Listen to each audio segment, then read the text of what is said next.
ఈవేళ జగన్మోహన్ రెడ్డి గారి ఆయన అవినీతి పత్రిక, కరపత్రిక, రోజు అబద్ధాలు అసత్యాలతోటే మరి ప్రచురణ చేసేటువంటి పత్రిక మనందరికీ తెలుస్తున్నటువంటి పత్రిక.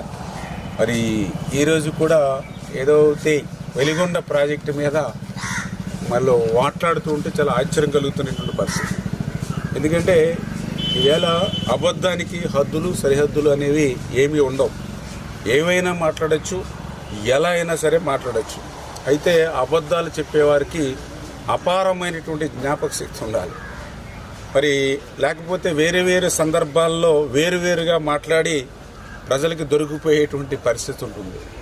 ఆ రకంగానే జగన్మోహన్ రెడ్డి కూడా వెలిగొండ విషయంలో మరి అబద్ధాల మీద అబద్ధాలు మాట్లాడి మళ్ళీ ప్రజల ముందు దొరికిపోయి చులకనైపోతున్నటువంటి పరిస్థితి ఈరోజు కూడా స్వయంగా వారి కరపత్రికలోనే ఈరోజు మనం చూసినటువంటి పరిస్థితి.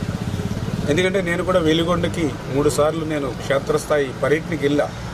అక్కడుండేటువంటి రైతులతోటి, అక్కడుండే అధికారులతోటి, ఏజెన్సీలతోటి మాట్లాడే అక్కడుండేటువంటి వాస్తవ పరిస్థితులు ఏవైతే ఉన్నాయో అవే మనం ప్రజలకి, రాష్ట్రానికి తెలియజెప్పినటువంటి పరిస్థితి. దాని మీదే వెలిగొండ ప్రాజెక్టు గురించి నేను మాట్లాడినటువంటి పరిస్థితి.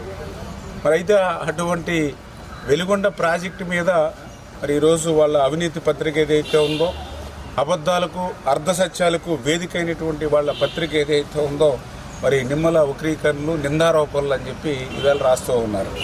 మరి అదే దిక్కుమాలినటువంటి రాతలు మళ్ళీ ఆ పత్రికలోనే రాశారు. ఏదైతే జగన్మోహన్ రెడ్డి పాలనలో వెలిగొండ పూర్తవలేదని ఈవేళ ఆ పత్రికలోనే ఒప్పుకున్నటువంటి పరిస్థితి. అంటే తల్లి చెల్లి జగన్మోహన్ రెడ్డిని నమ్మట్లేదన్న విషయం మనందరికీ తెలుసు.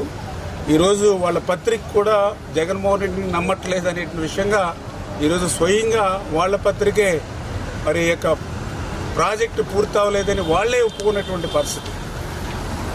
అంటే పూర్తవునటువంటి ప్రాజెక్టుకి మరి జాతికి అంకితం ఎట్లా చేస్తాడో జగన్మోహన్ రెడ్డి సమాధానం చెప్పవలసినటువంటి అవసరం అయితే ఖచ్చితంగా ఉంది. ఎందుకంటే చాలా క్లియర్గా ఏదైతే ఇవాళ వాళ్ళ పత్రికలోనే చెప్పారు, ఏదైతే టన్నల్స్కి సంబంధించి లైనింగ్ వర్క్లు పూర్తి కాలేదని, బైంచింగ్ పూర్తి కాలేదని, R&R 1,400 కోట్ల రూపాయలు నిర్వాసితులకు ఇవ్వాలని, మరి ఏదైతే కెనాలు పనులు పూర్తి చేయాలని, మరి ఇన్ని పనులు చెయ్యలేదని మీరు అంగీకరించి మళ్ళీ జగన్మోహన్ రెడ్డి జాతికి ఎట్లా మరి వెలిగొండను అంకితం చేస్తాడో ఇవాళ ప్రజలకు చెప్పవలసినటువంటి అవసరం అయితే ఖచ్చితంగా ఉంది. అందుకే నేను జగన్మోహన్ రెడ్డిని కూడా సవాల్ చేస్తూ ఉన్నా, ఏదైతే వెలిగొండ ప్రాజెక్టు మీద మీరు ఎప్పుడంటే అప్పుడు వస్తే నేను స్వయంగా అక్కడ మీరు చేసినటువంటి పనులు ఏవైతే అసంపూర్తిగా ఉండిపోయో అవి చూపించేటువంటి బాధ్యత నాది. ఎందుకంటే ఎవరిది అబద్ధాల బతుకో, ఎవరిది వాస్తవాల బతుకో ఒక్కసారి వెలిగొండకి జగన్మోహన్ రెడ్డి వస్తే చూపిస్తాం. ఏదైతే నీ పాలనలో ఏ రకంగా అయితే మరి హెడ్ రెగ్యులేటర్ పనులు ఎలా అయితే మిగిలిపోయాయో, నీ పాలనలో ఆ టన్నెల్ 1 పనులు ఎట్లా నిలిచిపోయాయో, నీ పాలనలో టన్నెల్ 2లో పనులు ఎట్లా ఆగిపోయాయో, నీ పాలనలో ఫీడర్ కెనాల్ ఎట్లా ధ్వంసమైందో, నీ పాలనలో R&Rకి సంబంధించి ₹1 కూడా నువ్వు ఎట్లా ఇవ్వలేదో, నీ పాలనలో ఒక నిర్వాసితుల కాలనీకి ఒక అర్బస్తా సిమెంట్ కూడా ఎట్లా నిర్మాణం చేయలేదో, ఒక్కసారి జగన్మోహన్ రెడ్డి ఆ వెలిగొండకు వస్తే నేనే దగ్గరుండి ఈవేళ ప్రజలకి చూపించి వాస్తవాన్ని తెలియజెప్పి ఎవరిది అబద్ధాల బతుకు, ఎవరిది వాస్తవాల బతుకో తెలియజేస్తానని చెప్పి జగన్మోహన్ రెడ్డి కూడా సవాల్ చేస్తూ ఉన్నా.